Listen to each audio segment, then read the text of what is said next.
Hey everyone, this is Kandace and Sher with Processing Trauma Out Loud.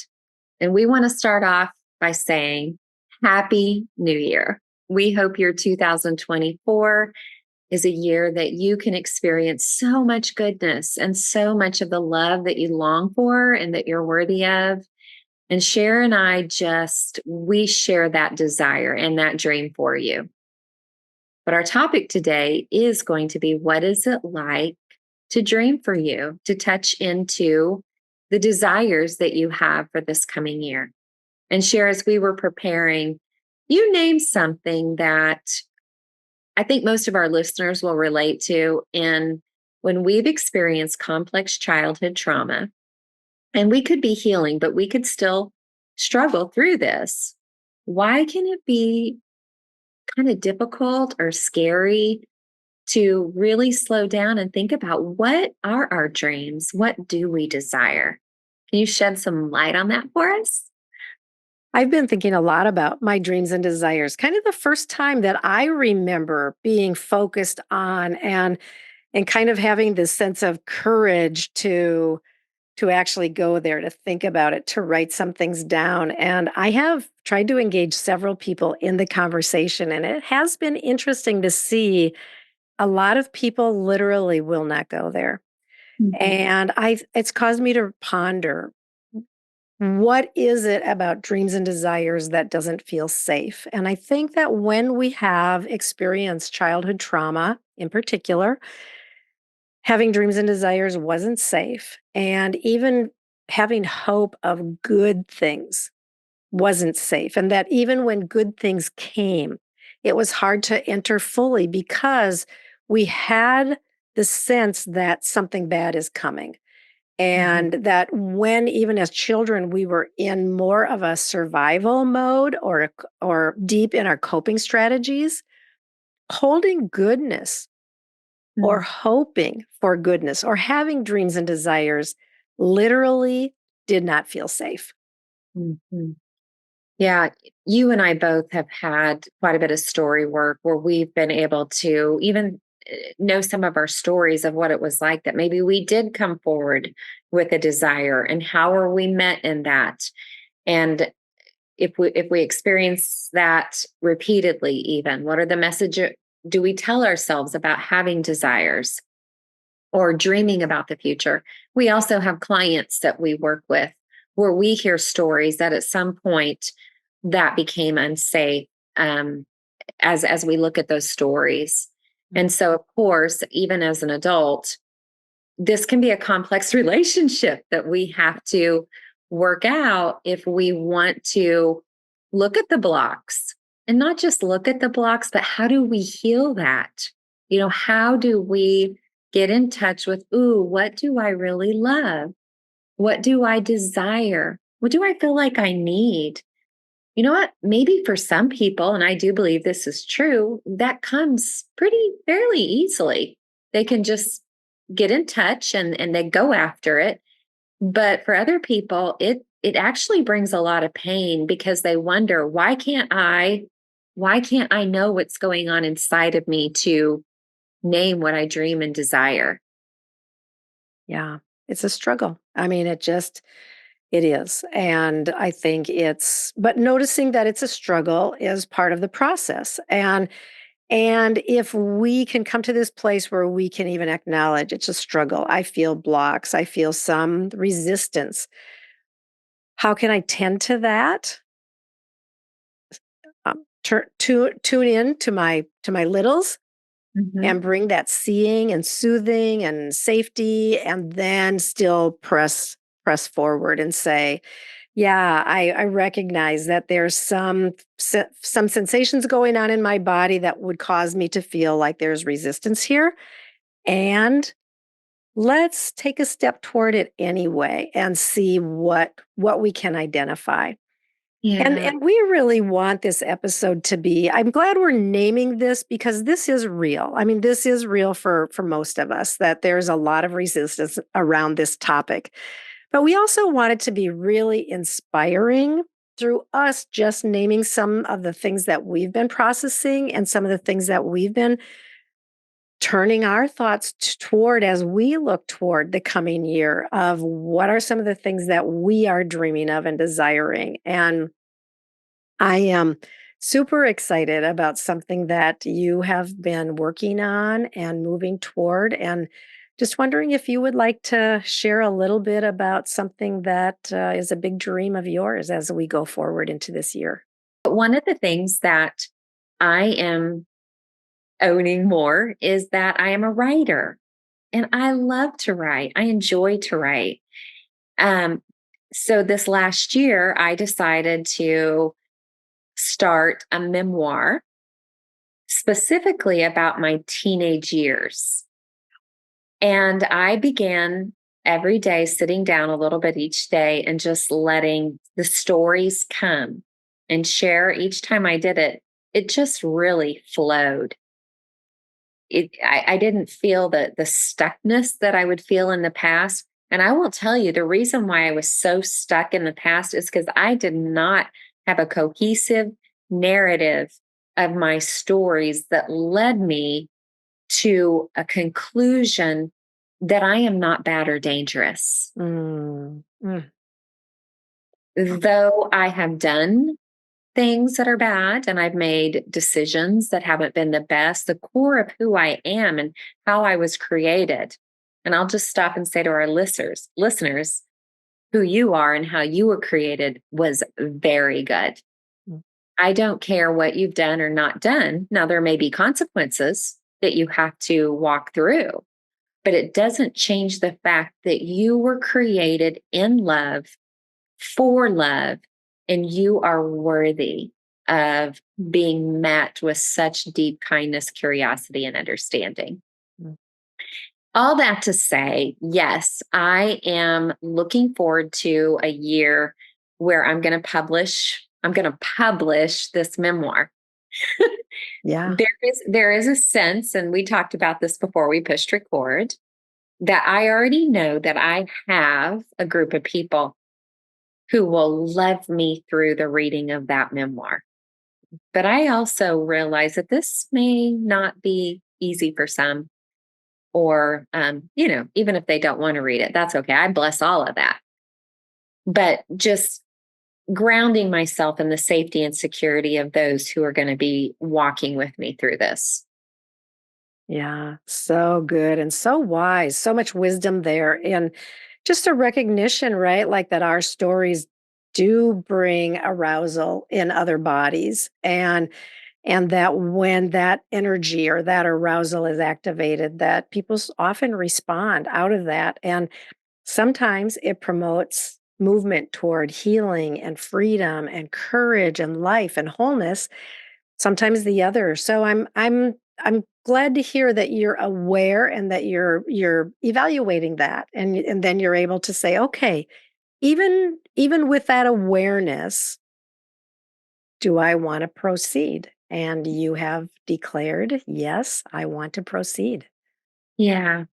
Yeah. It feels good to go slow.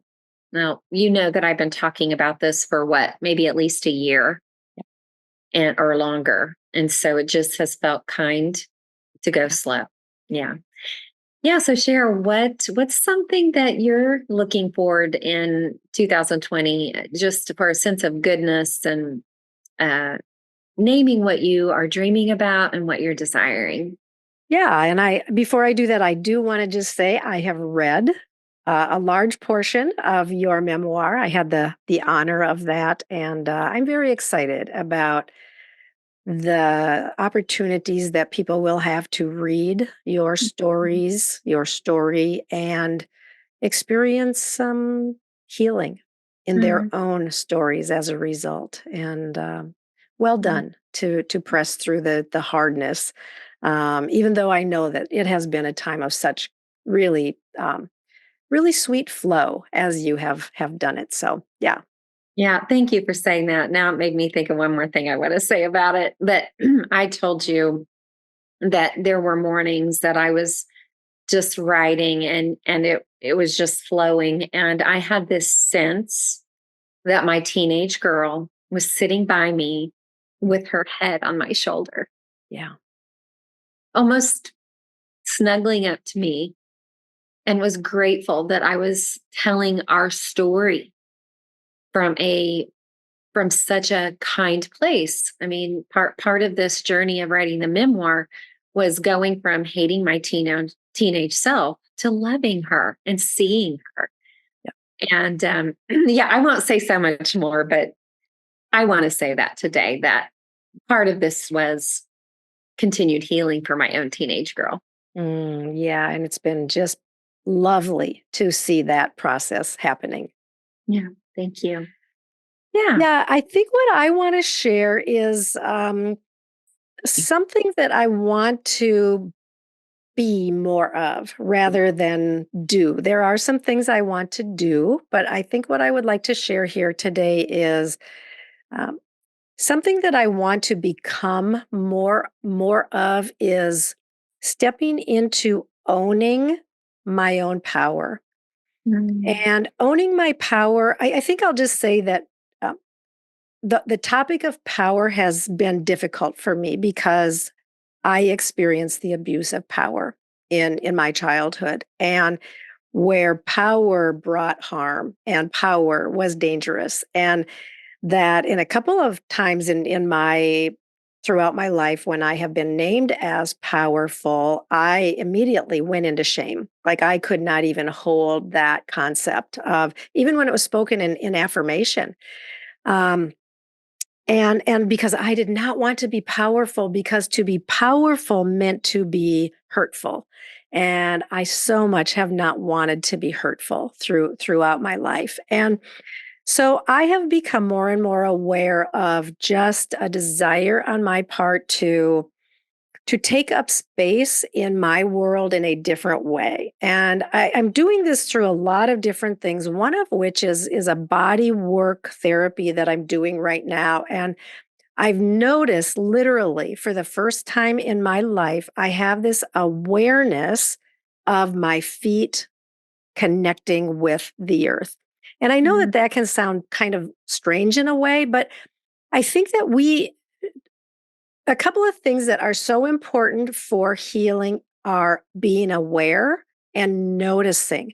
And I think I am noticing so much more that this sensation that I have with my feet on the floor. When I'm walking, I'm noticing that there's strength there, there's power, like my feet are propelling me forward.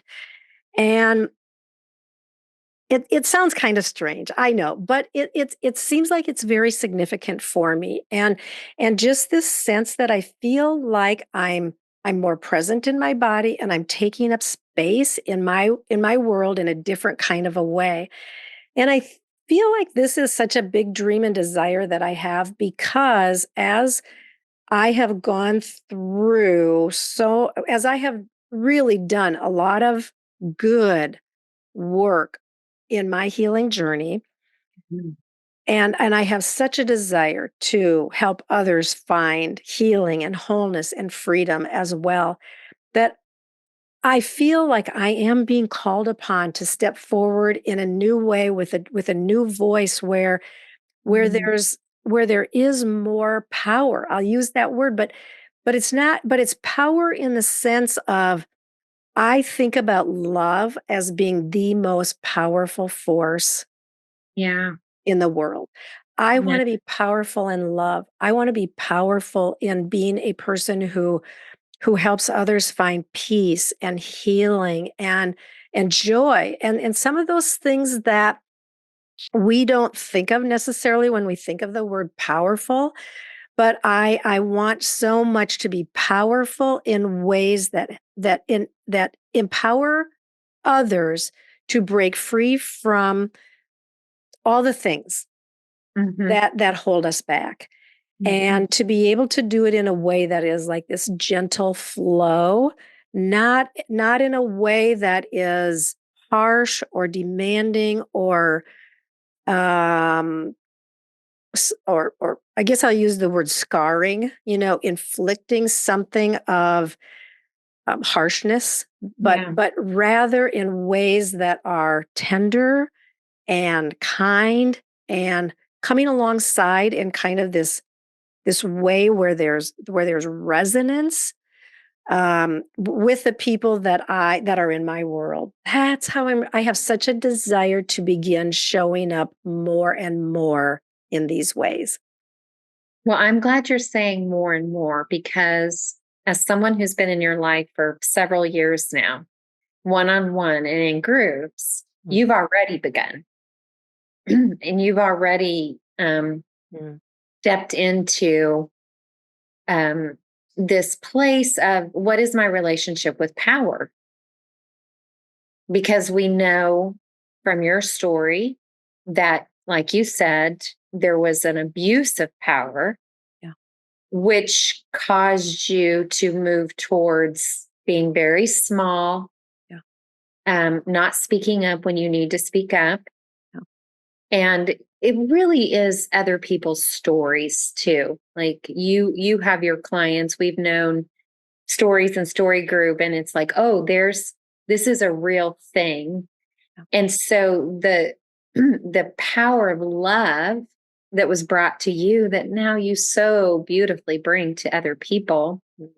isn't about overcompensating and going back into mirroring the power that you experienced, Mm, but it's coming into, yeah, the good power that you are now able to hold with, I don't know, your good power with such good hopes. mm, Yeah, yeah, I love it.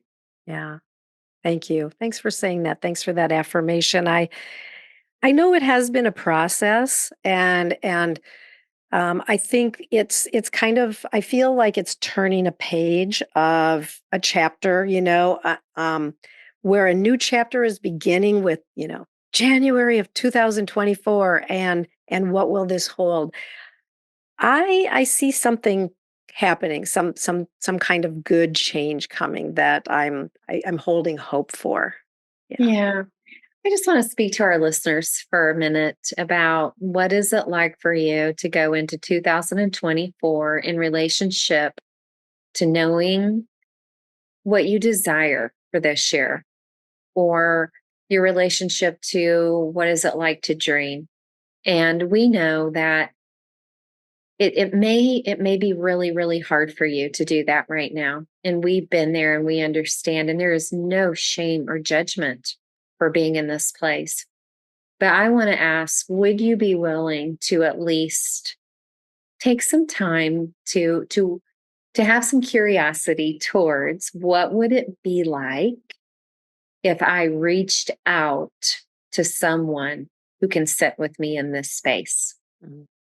and who can um, hear my stories, who can offer me um, who can offer me the kind of compassion and curiosity that will help you move, you know. And when we say move, we're not talking about move as in just being productive or getting busy.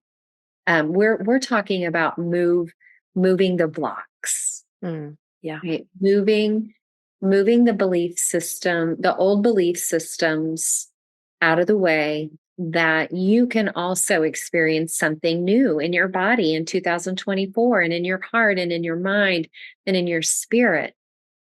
I just want to offer that. Like, it's not too late. I don't know what day this is going to come out in January, but we're still at the very beginning of the year. I don't know. What is the date for Thursday, Share? Yeah, it's I love that, Candace, and I think it's just the encouragement again that we will speak that trauma can be healed.